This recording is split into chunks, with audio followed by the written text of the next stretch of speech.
जाति सबका सब कुछ हमारे नेता खूब पढ़ते हैं, लेकिन इतिहास पढ़ते नहीं हैं। हिंदपत कहा जाता था राणा सांगा को। 80 घाव जिसके शरीर पर थे, जिसका एक हाथ, जिसकी एक आंख गई थी, लेकिन वो लड़ते रहे ताकि वो हिंदुस्तान को, भारत को एक बड़ा राष्ट्र बना सके। सबके खिलाफ लड़ते रहे, 100 जंग लड़े, 99 जीते। ऐसे व्यक्ति को खुलकर सदन में गद्दार कहना और उसके बाद माफी ना मांगना। लेकिन सूरजपाल अम्मू जी, इसकी वजह से आप थोड़े ना किसी के घर में पहुंच जाइएगा। थाना कचहरी सब बंद कर देंगे, करणी सेना लेकर आ जाएगी पत्थर, कभी किसी एक्टर के घर के बाहर, कभी आप किसी सांसद के घर के बाहर। ये कौन सा आपने रीत शुरू कर दिया है? बंसाली का थप्पड़ भूली नहीं हो अंजना जी अभी तक? नहीं, बिल्कुल नहीं। समझ में आता है। थाने में रजिस्टर कीजिएगा ना केस। अभी रामजीलाल सुमन ने कहा कि तुम मुसलमान बाबर की औलाद हो और तुम गद्दार राणा सांगा की औलाद हो। हाँ, हम राणा सांगा की औलाद हैं और रहेंगे। तुम लोगों में कौन आ गया? 125 करोड़ हिंदू। हिंदपत महाराणा संग्राम सिंह, जिनको आप राणा सांगा कहते हैं, अंजना जी, उनका अपमान करने वाले रामजीलाल सुमन की भाषा आज ओवैसी बोल रहा है। आज खड़गे साहब सोनिया जी से अनुमति लेकर 3 दिन बाद बोल रहे हैं। राहुल जी ने, अरे जिस दिन मायावती जी के साथ गेस्ट हाउस कांड हुआ लखनऊ में, उन दिनों मैं वकालत कर रहा था सीआरपीजी कॉलेज लखनऊ से। उस दिन ये कहाँ गए थे मुलायम सिंह का परिवार? उस दिन वो दलित की बेटी नहीं थी। आज ये रामजीलाल सुमन कल शाम को, क्योंकि रामगोपाल यादव रामजीलाल सुमन साहब के घर कल पहुंचे हैं और उनको पता चला ये रामजीलाल सुमन तो दलित है। इसी रामजीलाल सुमन का जो भाई थे नारायण सिंह, पूर्व मंत्री बसपा के अंदर थे। अरे राजनीति तुमने की है, घर में फूट समाजवादी पार्टी के लोगों ने की है। नारायण सिंह और रामजीलाल के बीच में हम लोगों ने नहीं की, ना हमें राजनीति करनी।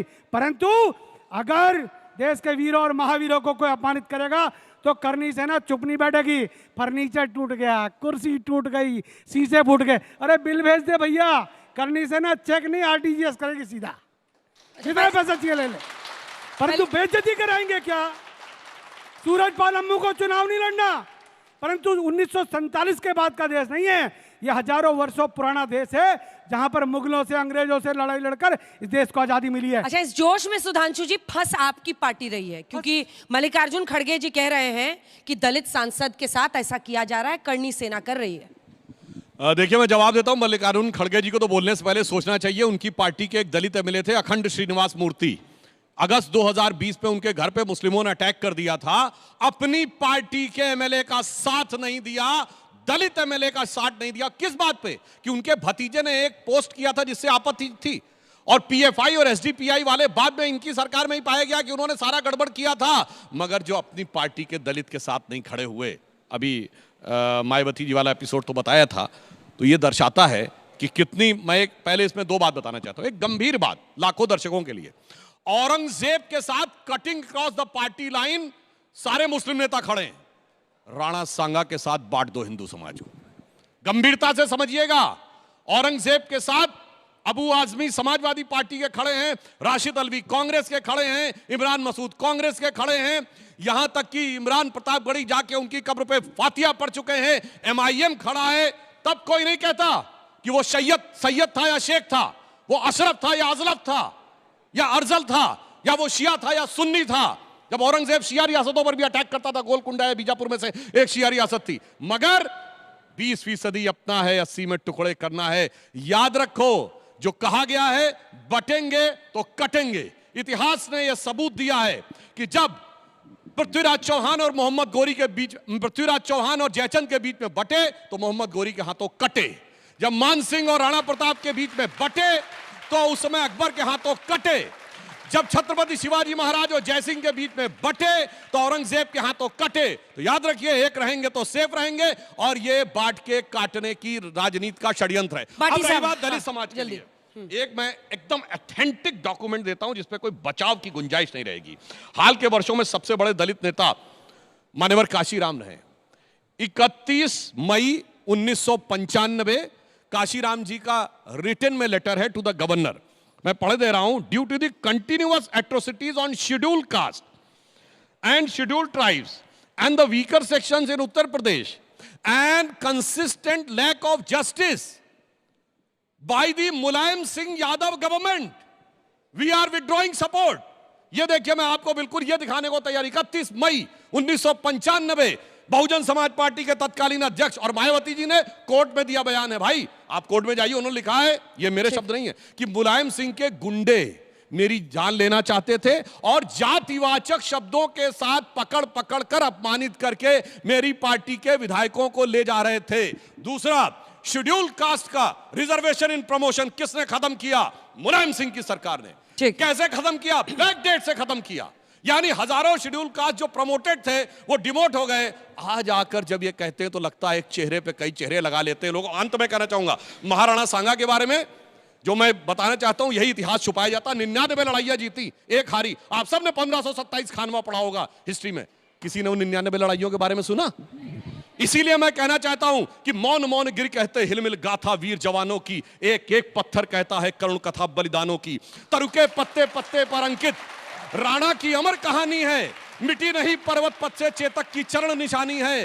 जयमल ने जीवन दान दिया, फतेह ने अर्पण प्राण किया, कल्ला ने इसकी रक्षा में अपना सब कुछ कुर्बान किया। सांगा के 80 घाव लगे, मरहम पट्टी थी आंखों पर, फिर भी उसकी ऐसी बिजली सी फिर गई छपाछप लाखों पर। अब भी करुणा की करुण कथा हम सबको याद जवानी है, राणा तू इसकी रक्षा कर, ये सिंहासन अभिमानी। भाटी जी माइक उठाइए और डिफेंड कीजिए। आपके सांसद सदन में ऐसे वीर के लिए गद्दार जैसे शब्द का इस्तेमाल करते हैं और माफी नहीं मांगते हैं। क्या सोच है आपकी पार्टी की इसको लेकर? क्या सोच रहे हैं आप लोग? कुछ तो सोच रहे होंगे ना कि आखिर ये व्यक्ति सदन में राज्यसभा सांसद हैं, गद्दार कह रहे हैं जिनको हजारों लोग पूछते हैं, लाखों लोग, करोड़ों लोग। देखिए, एक तो जब आप इतिहास को उखाड़ेंगे, जब इतिहास में आप चुनिंदा लोगों को लेकर नफरत फैलाएंगे, किसी की कब्र उखाड़ने के लिए चलेंगे, किसी के ऊपर आरोप लगाएंगे, तो जब इतिहास उखड़ेगा तो उसके साथ गड़े मुर्दे सब उखड़ेंगे। जब आप बाबर का जिक्र करेंगे तो राणा सांगा का जिक्र आएगा ही आएगा। जब आप औरंगजेब का जिक्र करेंगे तो जसवंत सिंह और राजा जयसिंह का जिक्र आएगा ही आएगा। क्योंकि जब शिवाजी के बीच में, माइक मैं भी बोलूंगा। अच्छा रुक जाइए, अभी चिंता मत उन्होंने करिए, आपके उस पे बीच में नहीं बोला। बोलूंगा। अच्छा सुनिए, भाटी जी ने आपके बीच में नहीं बोला। जब शिवाजी से लड़ाई के लिए, जब औरंगजेब की लड़ाई जितनी बार भी हुई, औरंगजेब कभी मैदान में नहीं गया। औरंगजेब की तरफ से राजा जयसिंह और राजा जसवंत सिंह लड़ने के लिए जाते, मर गया जाके महाराष्ट्र में। तो क्या ये चीजें छिपी रहेंगी? जब महाराणा प्रताप का नाम आएगा तो महाराणा प्रताप से लड़ने के लिए कौन गया? अकबर की तरफ से राजा मान सिंह गए। महाराणा प्रताप का सेनापति कौन था? हकीम खां सूर था। तो ये तो इतिहास में उखड़ेंगे। दूसरी बात, जो आपने कहा कि उन्होंने गलत बोला, उन्होंने कुछ बोला था तो आप भी बोल देते। आप घर पे जाके हमला करेंगे, आप जीभ काटने पे इनाम घोषित करेंगे, और अम्मू जी यहाँ खड़े होकर धमकी दे रहे हैं, और अम्मू जी की करनी सेना एक निर्वाचित सांसद के घर पे पत्थरबाजी कर रही है। ये इतनी ज्यादा चिंता का विषय नहीं है, उससे ज्यादा चिंता का विषय है। आप इनसे कहीं बीच में नहीं, आप नहीं, इसको रुकेगा। मैं आपसे जब मैं जवाब लूंगी, मैं बोल रही हूँ जवाब लूंगी, रुक जाइए। उससे ज्यादा चिंता का विषय यह है कि उत्तर प्रदेश सरकार इन्हें संरक्षण दे रही है। यानी कि भारतीय जनता पार्टी नहीं चाहती कानून का राज हो उत्तर प्रदेश में। ये कानून और संविधान का उल्लंघन करके जंगल राज कायम करना चाहते हैं। एक आपने कहा जाति का एंगल, आ रही हूं, पूरा कर लेंगे। आपने अंजना जी सवाल पूछा जाति का एंगल कहां से आ गया? जाति का एंगल इसलिए आता है कि जब अखिलेश यादव मुख्यमंत्री आवास खाली करते हैं तो उसे गंगाजल से धुलवाया जाता है, वो केवल जाति के कारण। जब अखिलेश यादव मंदिर जाते हैं तो बीजेपी के लोग उसे गंगाजल से धोते हैं। और उत्तर प्रदेश में बीजेपी का एक विधायक रामेश्वर शर्मा इतने उससे 10 गुनी ज्यादा घटिया भाषा बोलता है और पूरे राजपूत समाज के लिए बोलता है। उनके घर पे हमला क्यों नहीं करते ये जाके? जाति के कारण, क्योंकि इन्हें नफरत जो है पिछड़ों और दलितों से है। रामजीलाल सुमन एक दलित वर्ग से आते हैं। मायावती जी भी तो पूछ रही हैं आपसे कि गेस्ट हाउस पर जब हमला उन पर हुआ था, जाति सूचक शब्द बोले गए थे। मैं बोलता हूँ, पहली बात तो मायावती जी 2019 में हमारे साथ मिलकर चुनाव लड़ चुकी हैं, वो विषय खत्म हो गया। लेकिन वो विषय पोस्ट तो अभी कर रही है वो। बोल रहा हूं मैं अंजना जी, वो कोई हमला नहीं था, वो एक राजनीतिक विषय था। अच्छा ठीक है, विधायक राणा सांगा पर आते हैं सर। राणा सांगा पर मुझे जवाब नहीं पूरा वक्त सुन लें। ठीक है, राणा सांगा पर आपकी पार्टी की क्या लाइन है? क्योंकि आपके एक सांसद गद्दार कहते हैं कि आप लोग उस लाइन में सहमत हैं? सांगा एक बहुत महान वीर थे, लड़ाका थे, योद्धा थे। उन्होंने जीवन भर लड़ाइयां लड़ी, उनके शरीर पर 80 घाव थे। उनके एक हाथ, उनकी एक आंख युद्ध में घायल हुए वो। लेकिन ये इतिहास का तथ्य है तो आप कि अपने बाबर की दलित मदद सांसद उन्होंने से की सहमत थी। नहीं है। आप ये कह रहे बाबर हैं की कि आप मदद अपने उन्होंने की दलित थी। सांसद से अब मैं सहमत बताता नहीं हूं। ये है। भी ऐतिहासिक तथ्य उन्होंने है। गलत बोला है। एक मिनट। उन्होंने गलत बोला गलत है। सही एक कहा। मिनट। एक बार देखिए ना, हिस्टोरियंस को हम सामने रखते हैं। एक सेकंड सर, एक के बाद एक दिखा दीजिए। तमाम हिस्टोरियंस हैं जो भारतीय इतिहासकार हैं जो इनकार करते हैं, जो कहते हैं ऐसा नहीं हुआ है। एक मिनट। उन्होंने नहीं बुलाया मैं है। एक जवाब दीजिए। बाबर मैं- नामा खोल कर पढ़ लें। अरे बाबर नामा में खुद अरे लिखा उसको हुआ काहे है। अंतिम सत्य और- मान रहे हैं? इंडियन और- हिस्टोरियंस को मानिएगा नहीं, या इंडियन कोई ऐसा हिस्टोरियन भी राजा जो लिखते अपने हैं। आप को बड़ा दिखा रहा था? आप कई देखिए ना, इतिहासकारों ने लिखा। अरे मजूमदार साहब को देखिए, दौलत खान और आलम खान ने बाबर को सतीश बुलाया चंद्र का था। इतिहास पढ़िए आप। अब सुनिए, मैं कहना चाहता हूं और तो फिर यही मतभेद है ना। समस्या देखिए आप भारत एक खोज। अरे भाई, मैं कहो तो अपने अभी बंद दिखा दूं बोलिए। उसका सीन। यही बोलिए। हमारी समस्या है कि भारत दुनिया का इकलौता देश है जो विदेशियों और लुटेरों के लिए के इतिहास को प्रामाणिक मानता है। किसी इंडियन सोर्स में यह नहीं लिखा हुआ है। और जो बाबरनामा में लिखा है उसमें भी दौलत खान ने उसको बुलाया था। जवाहरलाल और नेहरू फिर लुटेरे सर, थे पूरी जिन्होंने बात, भारत पूरी एक खोज बात। लिखा। आप बोले तो मैंने डिस्टर्ब नहीं, जवाहरलाल नेहरू लुटेरे अरे थे। पूरी बात सुनिए। विदेशी जवाहरलाल नेहरू थे। हिस्टोरियन नहीं थे, उन्होंने कोट किया है भारत एक दूसरों खोज को। जवाहरलाल हाँ नेहरू भैया, लिखी। जवाहरलाल नेहरू हिस्टोरियन नहीं थे। Primary Jawaharlal Nehru source was है। ओनली आपको English man in the suit नहीं करता, वो सब पार्टी। लुटेरे ये गांधी जी ने सितंबर 1947 में लिखा है, दुर्गादास की किताब India from Curzon to Nehru at there after. Only English man in our party, ये महात्मा गांधी ने लिखा है। अब चलिए, अब मैं बताना चाहता हूं समस्या क्या है। ये लोग जो इतिहास को पढ़ाने का, घुमाने का प्रयास करते हैं, एक लॉजिकल बात सोचिए। इब्राहिम लोदी को 3 बार हराया था राणा सांगा ने। 1507 में खतौली की लड़ाई में बंदी बना लिया था। गुजरात और मालवा के मुस्लिम संतानों की कंबाइंड फौज को हराया था। मेरे भाई लॉजिकल सोचिए, जिसको खुद बंदी बना के रख लिया, उसको सहायता के लिए किसी दूसरे का, और कौन बाबर जिसे फरगना से उसके चचा और भाइयों ने मार के भगाया था, उसकी मदद चाहिए। थोड़ा तो दिमाग रखो। मैकाले और इसका मार्क्स एक का जवाब मत तो दिमाग से बनता है, हटाओ, तो भाटी समझ साहब। में आएगा कि हकीकत क्या जिस है। इब्राहिम लोदी को 3 बार हरा चुके थे, उसको हराने के लिए क्यों? मतलब नहीं, मैं एक कुछ लाइन तो विवेक का भी इस्तेमाल करना होगा ना। एक मैं पंक्ति पूरी कर दूं तब आप बोलिएगा। ठीक है, बोलिए। सर देखिए, एक बहुत बड़ा षड्यंत्र है इस देश के साथ, जिसको इंग्लिश में कहते हैं विलिफिकेशन ऑफ द विक्टिम, यानी प्रताड़ित को दोषी कर देना। ये उसी का हिस्सा है। जैसे हम सबसे कहा जाता ना, आप अच्छे थे तो 1000 साल गुलाम क्यों रहे, कहा जाता है ना।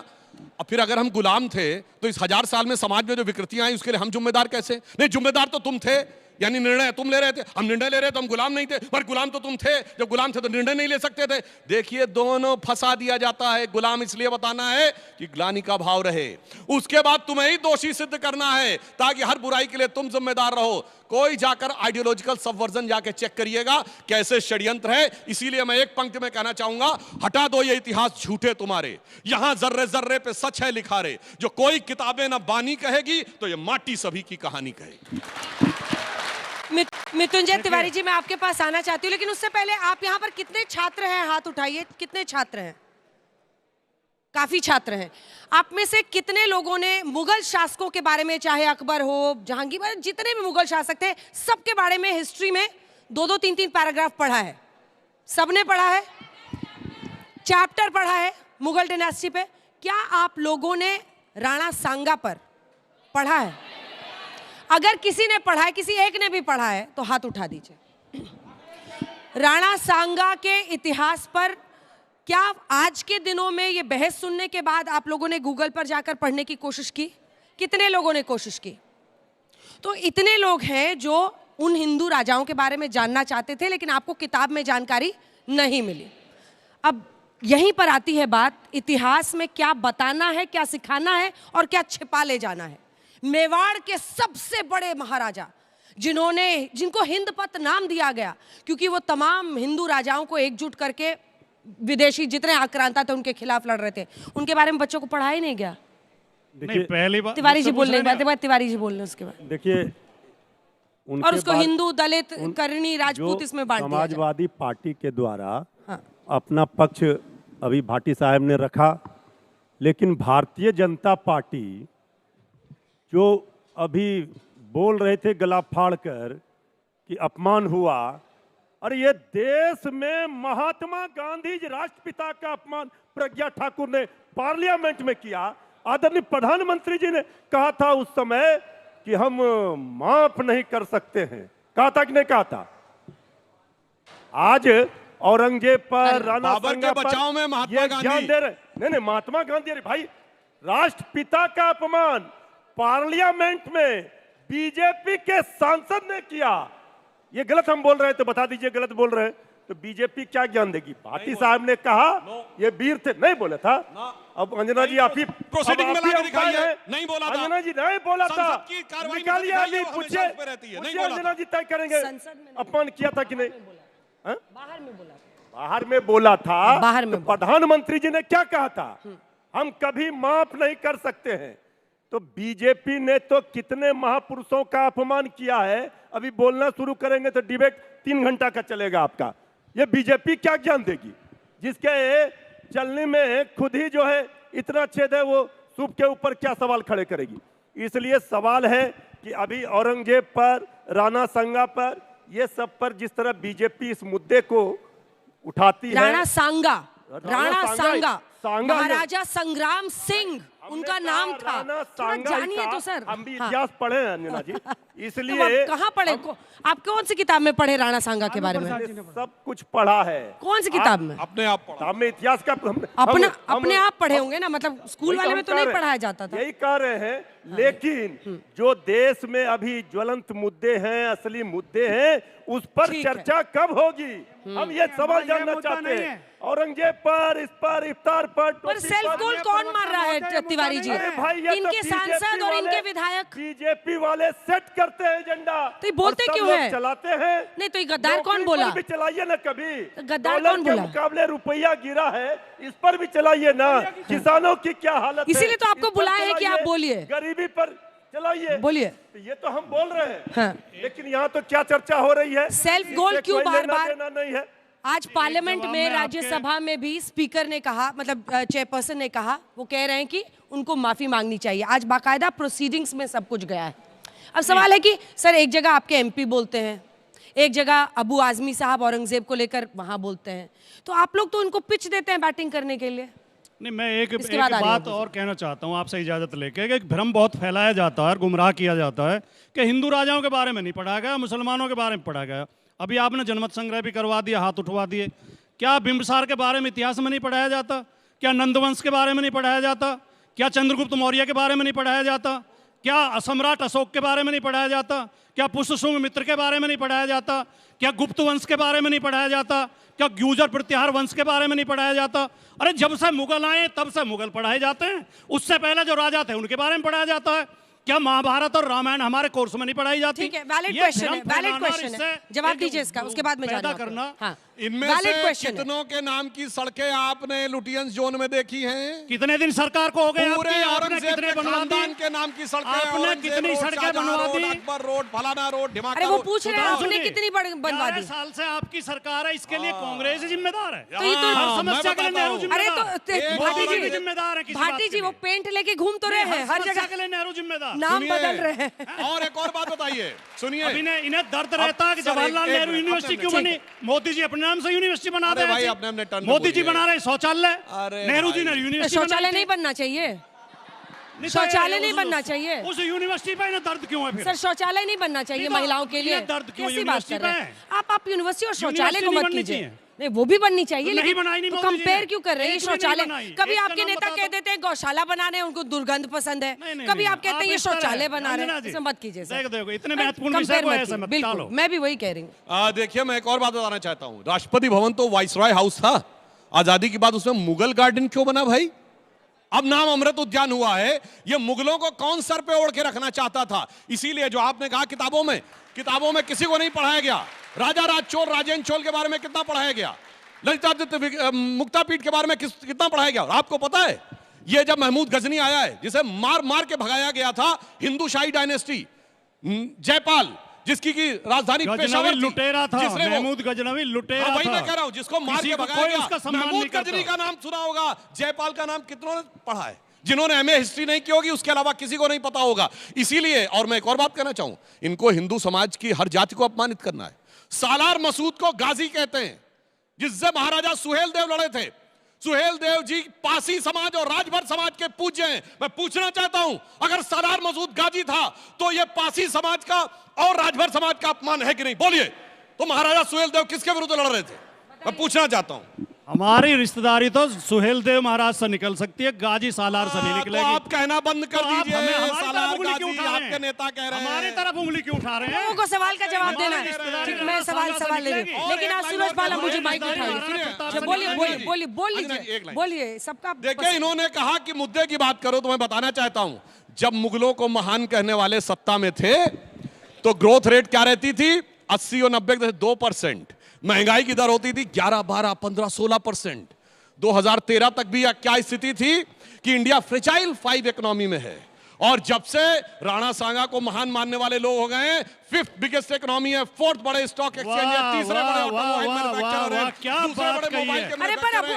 अरे वाह, एक क्या सेकंड, बात कही है। सूरज